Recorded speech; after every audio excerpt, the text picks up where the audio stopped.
Hello friend, मैं प्रेरण वर्मा आप सभी के एग्जाम ट्यूटर में स्वागत करता हूं। फ्रेंड, हमारा जो टॉपिक चल रहा है वो है रोम्बस, समचतुर्भुज। दोस्तों, हमने इसमें बहुत सारे टॉपिक्स निपटा दिए, जैसे समानांतर चतुर्भुज, समलंब चतुर्भुज, आयत, त्रिभुज। ठीक है, अब हम बात करेंगे रोम्बस की। रोम्बस का दोस्तों हमने कल कुछ क्वेश्चन किए थे और कुछ प्रॉपर्टियां पढ़ी थी। दोस्तों, आज हम आगे इसका क्वेश्चन करते हैं। जैसे क्वेश्चन में बोला है, क्या बोला है कि एक समचतुर्भुज का परिमाप 40 सेंटीमीटर है। क्या बोला है क्वेश्चन? एक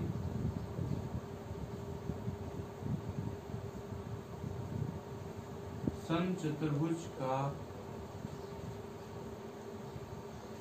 परिमाप 40 सेंटीमीटर है तथा इसके एक कोण की माप तथा इसके एक कोण की माप कितनी है? 60 डिग्री हो तो इसका क्षेत्रफल क्या होगा? देखो दोस्तों, पहले तो हम एक समचतुर्भुज की बात करते हैं। हम बनाए एक समचतुर्भुज। ठीक है दोस्तों, समचतुर्भुज हमने नाम दे दिया ए बी सी डी। हमने एंगल बी को दे दिया दोस्तों, ऐसा थोड़ा सा इसको इस टाइप से बना लेता हूँ। ठीक है,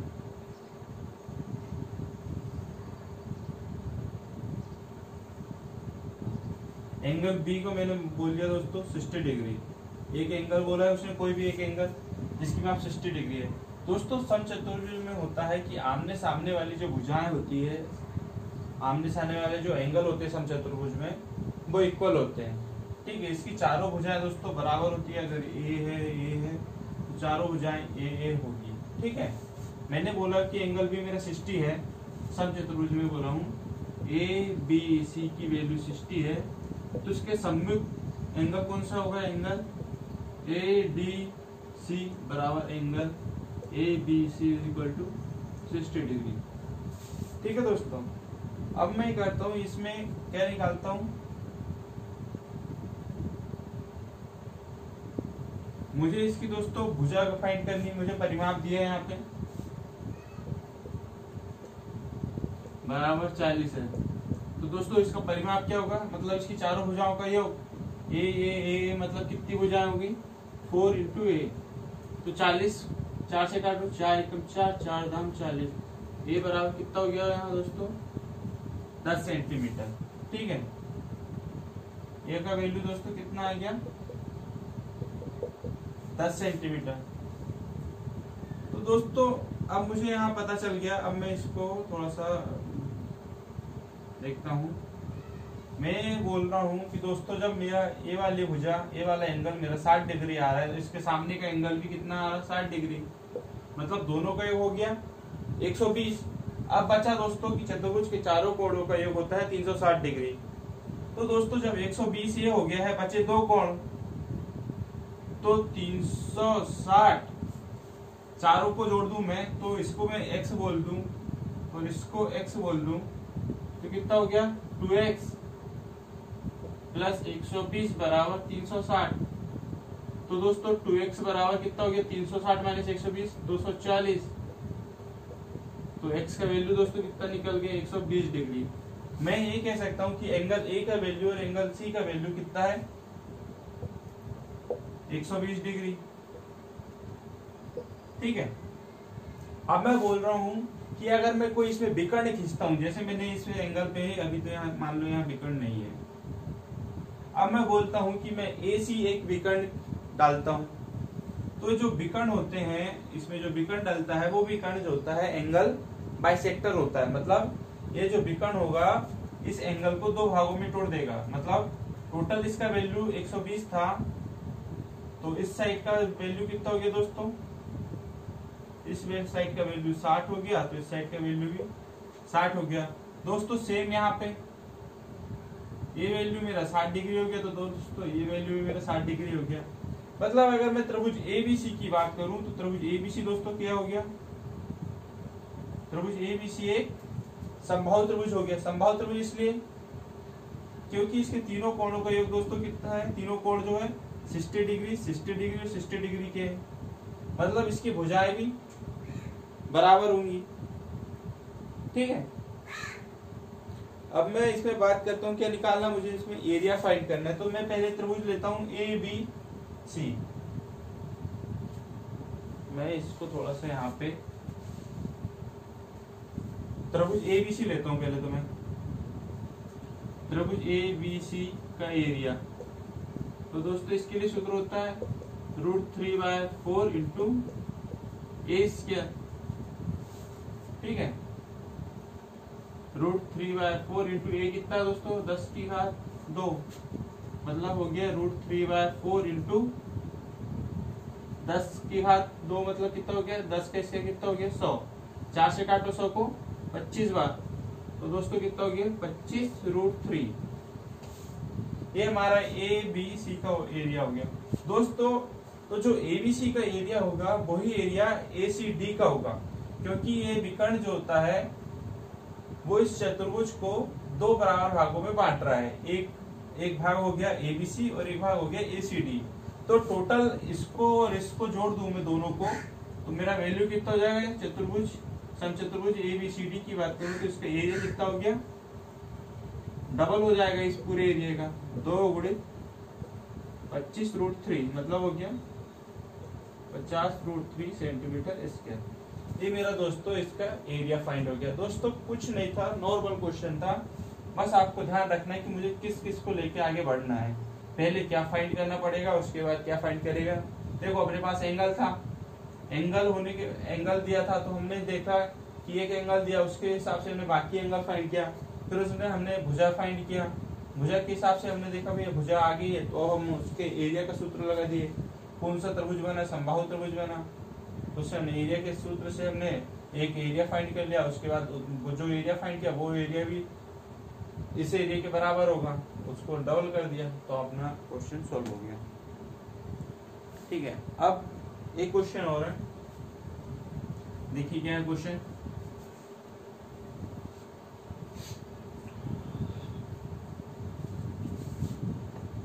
क्वेश्चन है कि समचतुर्भुज की एक भुजा की लंबाई, क्वेश्चन क्या बोला है,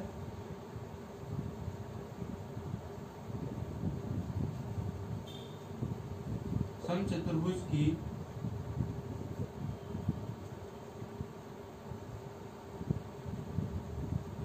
एक भुजा की लंबाई 10 सेंटीमीटर है, इसके विकर्णों के वर्ग का योग क्या है, इसके विकर्णों के वर्ग का योग कितना होगा।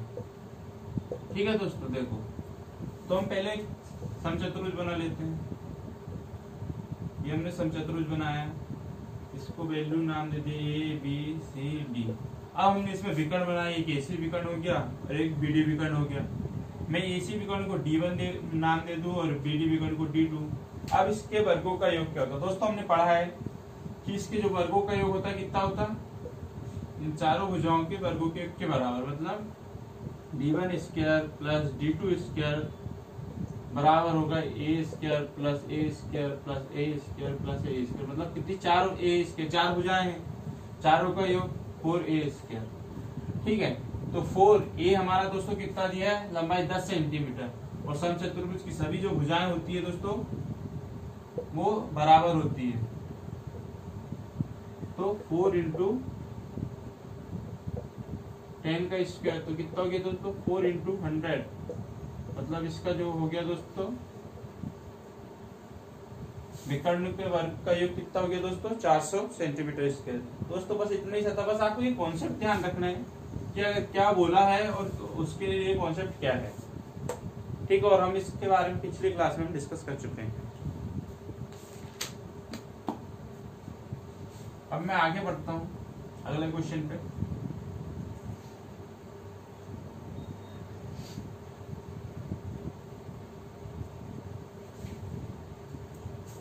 मेरा अगला क्वेश्चन है कि एक समचतुर्भुज के 4 कोणों में से, क्वेश्चन क्या है, एक समचतुर्भुज के 4 कोणों में से 4 कोणों में से एक कोण 60 डिग्री का है, में से एक कोण कितना है दोस्तों, 60 डिग्री का है। यदि समचतुर्भुज की प्रत्येक भुजा की लंबाई, यदि समचतुर्भुज के प्रत्येक भुजा की लंबाई 8 सेंटीमीटर है, 8 सेंटीमीटर हो तो विकर्ण की लंबाई, बड़े विकर्ण की लंबाई की बात कर रहा है, क्या बोला दोस्तों, बड़े विकर्ण की लंबाई क्या होगी। ठीक है दोस्तों, अब मैं यहाँ एक समचतुर्भुज बनाता हूँ। ये मैंने दोस्तों समचतुर्भुज बनाया, मैंने नाम दे दिया इसको ए बी सी डी, और भुजा की लंबाई बोला दोस्तों 10 10 10 10। एक एंगल दे दिया 60 डिग्री, ठीक है, कोई एक एंगल दे दिया 60 डिग्री। मान लो एंगल बी जो है वो कितना दिया है, 60 डिग्री है। अब मैं विकर्ण डालता हूं, ए से सी विकर्ण डाल दिया और बी से डी एक विकर्ण डाल दिया, उसका कटान बिंदु मुझे ओ प्राप्त हुआ। दोस्तों जिस बिंदु पे काटता है, मैंने पहले भी बताया था, वहां पे जो एंगल बनेगा वो 90 डिग्री का बनेगा। ठीक है, तो इस कटान बिंदु पे जो एंगल बन रहा है वो कितना बन रहा है, 90 डिग्री। और दोस्तों विकर्ण जो होता है, उस जो एंगल यहाँ से जाएगा, जिस बिंदु से होकर जाता है, उस बिंदु पे जो एंगल होगा वो एंगल बाइसेक्टर होगा। मतलब यहाँ पे अगर ये एंगल बी का वैल्यू 60 डिग्री है तो ए वाला वैल्यू मेरा 30 डिग्री हो जाएगा और ए वाला वैल्यू भी मेरा 30 डिग्री हो जाएगा। अब देखिए दोस्तों, सिंपल सा फंडा है,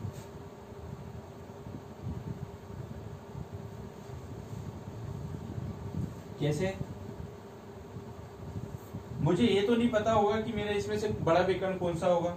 मैं इसको अगर पूरा AC को D1 बोल दूं और BD को D2 बोल दूं, पूरे विकर्ण को, तो मैं पहले देखता हूं दोस्तों कि मुझे पता है कि यहाँ 90 डिग्री है और यहाँ 30 डिग्री है, तो बचा एंगल कितना होगा दोस्तों, यहाँ पे 30 90 कितना हो गया, 120, और बचा कितना हो गया, 60 डिग्री। मतलब इस त्रिभुज की बात करूं मैं OAB की, तो यहाँ पे तीनों कोणों के 180 होगा, तो यहाँ बचा कोण 60 डिग्री निकल गया।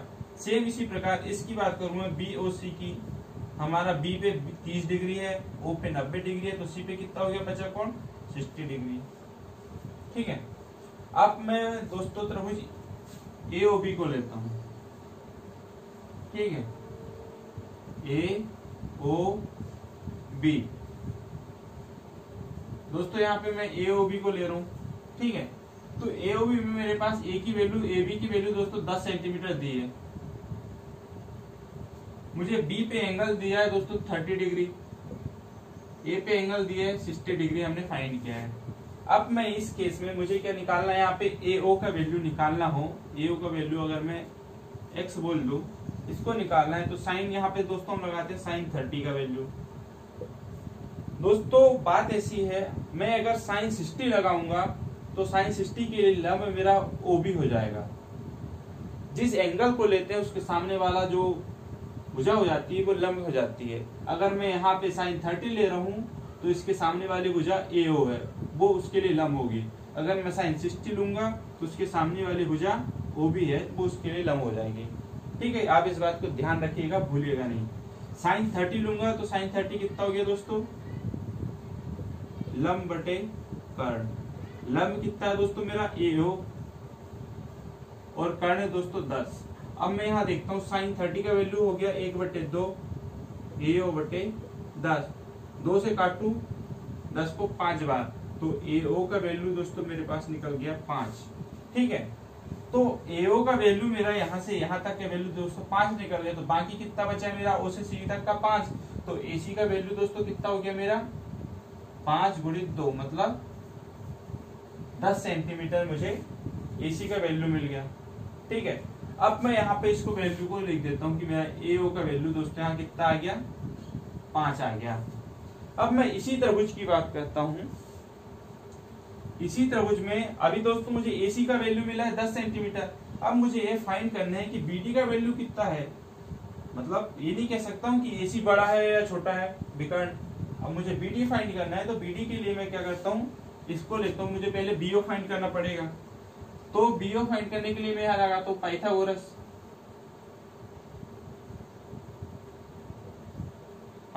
प्रमेय लगाता हूँ। उसमें दोस्तों कर्ण का वर्ग क्या है, 10 की घात 2, लंब का वर्ग कितना है, 5 की घात 2, माइनस आधार क्या है, प्लस आधार कितना है, OB का स्क्वायर। तो मैं यहाँ निकालता हूँ दोस्तों, OB का स्क्वायर बराबर कितना हो गया, 10 का स्क्वायर माइनस 5 का स्क्वायर। तो OB का स्क्वायर दोस्तों कितना हो गया, 10 का स्क्वायर 100, 5 का 25। तो OB का स्क्वायर दोस्तों कितना हो गया, 25, 75। तो OB वैल्यू हो गई मेरी दोस्तों 75 को मैं तोड़ूं तो कितना हो गया, 25 गुणित 3। अब मैं इसका वर्गमूल करूं तो OB बराबर हो गया 5√3।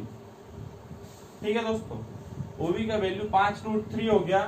तो दोस्तों OB इतना मेरा 5√3 है और आधा कितना बचा मेरा OD। तो जो OB मेरा जब 5√3 है तो OD भी मेरा कितना हो गया, 5√3। अब मैं इन दोनों को जोड़ूं तो यहाँ BD बराबर कितना हो गया, 5√3 प्लस 5√3। तो दोस्तों BD का वैल्यू मेरा कितना आ गया, 10√3। AC मेरा 10 सेंटीमीटर है और BD मेरा 10√3 सेंटीमीटर है। तो मतलब मेरा BD कितना है, बड़ा विकर्ण कौन सा है, BD, जिसकी लंबाई 10√3 सेंटीमीटर है। आप इसको ध्यान रखिएगा। ठीक है, इस प्रकार से एक क्वेश्चन सॉल्व होगा। दोस्तों अब हमारा समचतुर्भुज का जो टॉपिक था वो खत्म हो चुका है।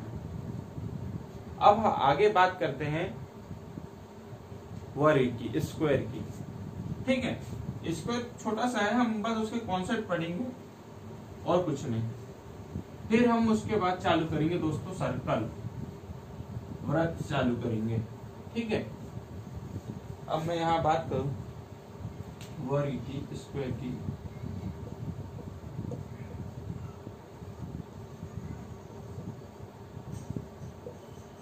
ठीक है, स्क्वायर की बात करता हूँ, वर्ग की बात करता हूँ। तो इसमें क्या बोला गया है, वर्ग की बात करें तो इसकी प्रॉपर्टी होती है कि इसकी सभी भुजाएं जो होती है बराबर होती है। वर्ग की सभी भुजाएं बराबर होती हैं। ठीक है, दूसरी प्रॉपर्टी बात करूं तो इसके विकर्ण भी क्या होते हैं दोस्तों, बराबर होते हैं। वर्ग के विकर्ण भी बराबर होते हैं तथा विकर्ण एक दूसरे को 90 डिग्री पर प्रतिच्छेद करते हैं, मतलब काटते हैं। जैसे समचतुर्भुज में होता था वैसे इसमें भी होता है। ठीक है, अगली प्रॉपर्टी बोला है कि वर्ग के मध्य बिंदु को आपस में मिलाने पर भी वर्ग प्राप्त होता है। वर्ग के मध्य बिंदु को मिलाने पर भी वर्ग प्राप्त होता है। देखो क्या है, हम देखते हैं यहाँ पे। जैसे वर्ग की सभी भुजाएं बराबर होती है, मतलब ये मैंने वर्ग बनाया हूं, तो दोस्तों वर्ग की लंबाई और चौड़ाई दोनों बराबर होगी। ठीक है, मतलब ये मेरा ए है तो ये वाली भुजा भी मेरी ए होगी। ठीक है, लंबाई और इसकी चौड़ाई, लेंथ और ब्रेड्थ दोनों ही बराबर होगी। तो मेरा ए भी ए वैल्यू हो गया, ये भी ए वैल्यू हो गया। ये तो मेरा पहला पॉइंट हो गया कि इसकी सभी भुजाएं बराबर होगी, सभी भुजाएं ए होगी। वर्ग के विकर्ण भी बराबर होते हैं, मतलब मैं इस विकर्ण की बात करूं या इस विकर्ण की बात करूं, बराबर होंगे। मतलब ए बी सी डी, तो क्या कह सकता हूँ, ए सी बराबर होगा बी डी के। मतलब ए सी D1 और D2, मतलब कह सकता हूँ दोस्तों D1 बराबर है D2 विकर्ण। ये आपको दूसरा पॉइंट याद रखना है। और क्या बोला है कि विकर्ण एक दूसरे को 90 डिग्री पे काटते हैं, मतलब जो प्रतिच्छेद बिंदु यहाँ O प्राप्त होगा वहां पे एंगल 90 डिग्री हमको फाइंड होगा। ये आपको और ध्यान रखना है कि एक दूसरे को यहाँ पे प्रतिच्छेद बिंदु पे 90 डिग्री पे काटते हैं। अगला पॉइंट होता है कि अगर मैं वर्ग के मध्य बिंदु को मिलाऊं, जो वर्ग बनाया मैंने यहाँ, ठीक है, वर्ग बनाया और ये वर्ग का मध्य बिंदु ABCD, वर्ग के मध्य बिंदु को मैं यहां से यहां मिला दूं तो यहाँ पे मेरी जो आकृति बनेगी मुझे, मतलब EFGH, तो ABCD अगर क्या होगा वर्ग होगा तो दोस्तों EFGH भी मुझे क्या मिलेगा, वर्ग ही मिलेगा। ये आपको ध्यान रखना, मतलब ये भुजाएं भी सेम होंगी, ठीक है। अगर ये वाली भुजा A है, A है, A है, A है, तो अंदर वाली भुजा LLL होगी, मतलब अंदर इनके भी एक वर्ग बनेगा जो बाहर है, उस टाइप से। बस भुजाएं अलग अलग हो जाएगी, बदल जाएंगी, अगर भुजाएं इक्वल रहती हैं सभी, ठीक है। अब मैं आगे बात करूं कि क्या है। अब अगला आपको पॉइंट देखता हूं मैं, अगला जो है अगली प्रॉपर्टी जो होगी हमारी, अगली प्रॉपर्टी बोला है कि समकोण त्रिभुज में बने बड़े से बड़े वर्ग का क्षेत्रफल क्या होगा।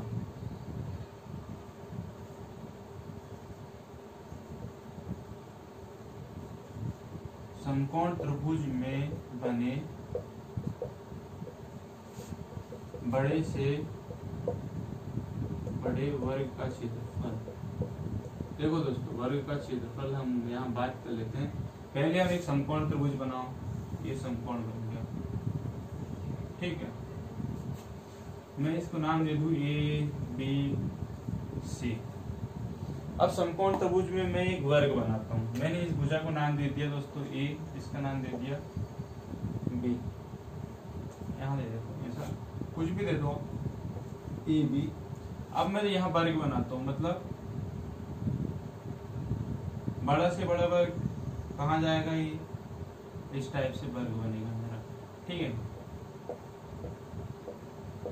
ये जो दिख रहा है जिसमें मैं क्रॉस कर रहा हूँ, तो ये क्या मेरा वर्ग बन गया। इसको मैं नाम दे दूं, इसको D, इसको E और इसको F। तो मैं कह सकता हूँ BDEF जो मेरा यहाँ पे है वो वर्ग है। तो दोस्तों वर्ग की भुजा को मैं अगर x से डोनेट करूं, ये वर्ग की भुजा x है, तो यहाँ मैं उसको निकालूं तो वर्ग की भुजा कितनी होगी, वर्ग की भुजा होती है A plus B divided by, sorry उल्टा लिखो गया, क्या होगा A into B divided by A plus B, वर्ग की भुजा निकल जाएगी, ठीक है। ये आपको डायरेक्ट याद रखना है, कैसे आए ये नहीं। और अगर मैं इसका वर्ग का एरिया निकाल दूं तो A into B divided by A plus B का होल स्क्वायर, ये हमारा वर्ग का एरिया आ गया इस समकोण चतुर्भुज के अंदर। इससे दोस्तों बहुत से क्वेश्चन पूछे गए हैं और पूछे जाते हैं। आपको बस दोस्तों कॉन्सेप्ट ध्यान रखना है कि कैसा क्या है। अगर इसका हम भुजा निकालेंगे इस पूरे वर्ग का, तो क्या करना है A into B divided by A plus B कर देना, तो वहां से भुजा निकल जाएगी। जब भुजा निकल जाएगी तो भुजा का वर्ग कर देना, आपको एरिया निकल जाएगा वर्ग का। अगला क्वेश्चन है, अगली प्रॉपर्टी देखते हैं क्या है। अगली प्रॉपर्टी है कि वर्ग के विकर्ण पर बने एक और वर्ग के क्षेत्रफल का अनुपात क्या है। क्या अगली प्रॉपर्टी, वर्ग के विकर्ण पर बने एक और वर्ग के क्षेत्रफल के क्षेत्रफलों का अनुपात, ठीक है। जैसे मैं बता कर रहा हूँ, यहाँ बात कर रहे हैं, एक वर्ग बना, मैंने इसके एक विकर्ण लिया इस विकर्ण पे रख के मैंने एक वर्ग बनाया, मतलब इस विकर्ण की वैल्यू जितनी भी आएगी, मान लो मुझे ए यहाँ पे मुझे सभी भुजाएं मिल गई वर्ग की, ठीक है, ए बी सी डी। जब भुजा मिल गई मैं यहाँ पे पाइथागोरस थ्योरम लगाऊंगा, तो ये जो इसके लिए वर्ग बन गया, ये वाला जो बी डी है वो क्या हो गया, विकर्ण हो गया, तो इसका वैल्यू निकल के a√2 आएगा। मतलब कैसा हो गया दोस्तों, बी डी का स्क्वायर बराबर ए स्क्वायर प्लस ए स्क्वायर, ये वाला ए प्लस ये वाला ए, तो कितना हो गया 2 ए स्क्वायर। तो दोस्तों यहाँ बी डी का वैल्यू कितना हो गया, a√2, यही निकला। अब मैं इसको क्या बोलता हूँ कि इस भुजा के बराबर जो बी डी निकलेगा उसके बराबर में एक उस पे रख के एक और वर्ग बनाऊं इस टाइप से। तो इस भुजा की बात करूं तो ये भुजा भी मेरी a√2 होगी, ये भुजा भी मेरी a√2 होगी, ये भुजा भी मेरी a√2 होगी। अब मैं इसको नाम दे दूं बी डी ई एफ, ठीक है। तो मैं बोलूं कि पहले मैं ए बी सी डी का एरिया निकालूं, ए बी सी डी का एरिया अगर मैं फाइंड करूं तो दोस्तों कितना हो गया, a इंटू ए बराबर ए स्क्वायर, मतलब लंबाई गुणा चौड़ाई, ठीक है। और इसी प्रकार मैं बी डी ई एफ का एरिया फाइंड करूं तो इसका एरिया कितना हो गया, a√2 इंटू a√2 मतलब ए स्क्वायर इंटू 2। अब मैं दोनों का अनुपात ले लूं, ए बी सी डी का area divide by B D F का एरिया का अनुपात कर दूं तो दोस्तों A square divide by 2 into A square, तो ए स्क्वायर से ए स्क्वायर कैंसिल हो गया तो 1/2, मतलब अनुपात हो गया दोस्तों कितना 1:2 का अनुपात यहाँ पे हमको फाइंड हो गया। इस प्रकार के क्वेश्चन में सीधा सीधा आंसर रख दो 1:2, इस प्रकार क्वेश्चन आए तो, ठीक है।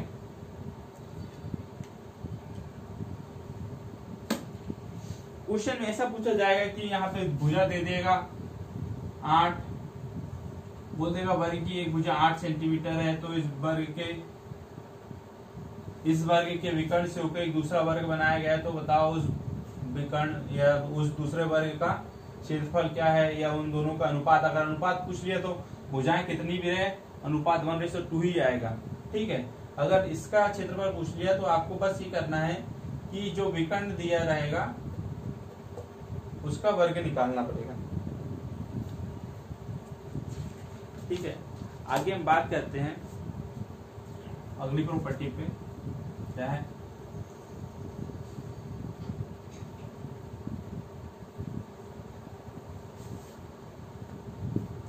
दोस्तों, एक वर्ग है, ठीक है।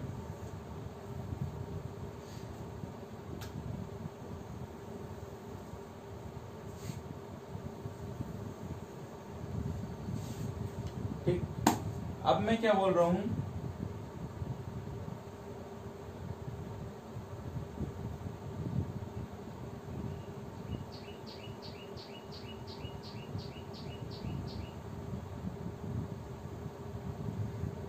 ये एक मैंने बोला है कि एक वर्ग के अंदर एक सर्कल बनाया है, जिसे मैं बोलता हूँ अंतः सर्कल, अंतःवृत्त कहता हूँ वर्ग में, ठीक है।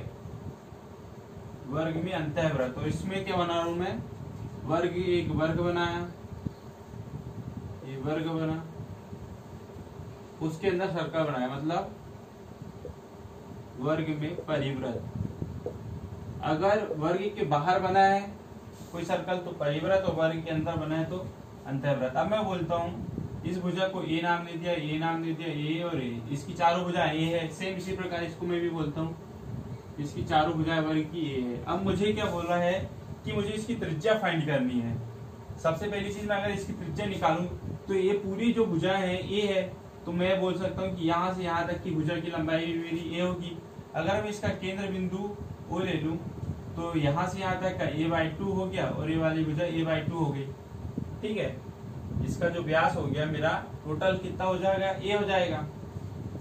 यहाँ से यहाँ तक का बिंदु a हो जाएगा, चाहे मैं इस वे में लाऊं चाहे इस वे में लूं, ये हो जाएगा। और अगर मैं उसको आधा करूं तो कितना हो जाएगा दोस्तों, त्रिज्या मेरी कितनी हो जाएगी, अंतर्वृत्त की त्रिज्या अंतर्वृत्त की त्रिज्या मेरी हो गई स्मॉल r बराबर a/2। अब मैं परिवृत्त की त्रिज्या की बात करूं, परिवृत्त की त्रिज्या क्या होगी, इससे मैंने इसको मिलाया, ठीक है, ये विकर्ण में मिलाया, क्योंकि मैं दोस्तों ऐसे तो नहीं मिला सकता है ना ऐसे, क्योंकि मुझे इस पॉइंट से इस पॉइंट को लेना है, यानी वृत्त तक जाना है मुझे, तो वृत्त तक जाना है तो मुझे ये डायगोनल लेना पड़ेगा। डायगोनल लिया मैंने, इसके केंद्र बिंदु लिया। अब मैं बोलूं कि ए जो है क्या है, भुजा है, और मैं इसका डायगोनल निकाल दूं, यहां से यहां तक का डायगोनल अगर मैं निकाल दूं तो कितना हो गया दोस्तों पूरा डायगोनल a√2।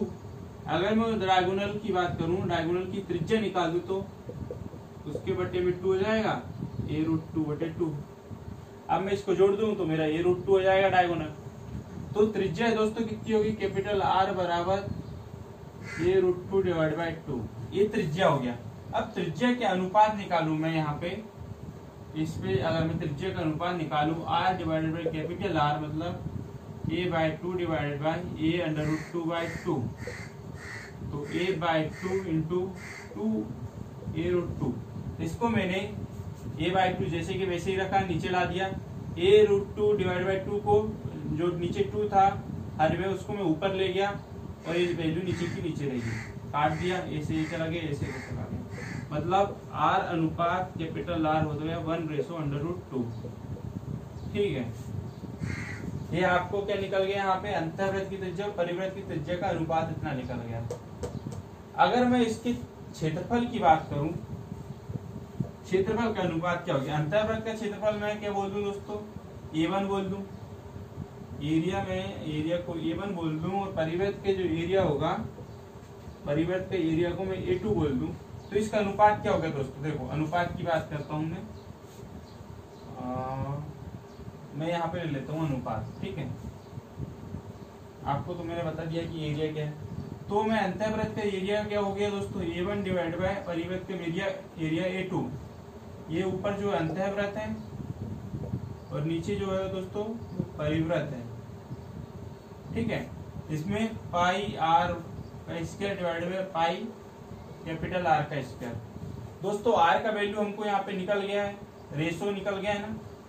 अगर मैं पाई से पाई काट दूं तो R बटे स्मॉल कैपिटल R का पूरा, ये R बटे कैपिटल R का अनुपात दोस्तों कितना दिया है, 1/√2। इसका पूरा वर्ग करूं तो 1/2, मतलब a1 अनुपात a2 कितना हो गया मेरा, अंतर्वृत्त का क्षेत्रफल बटे परिवृत्त का क्षेत्रफल का अनुपात हो गया 1/2।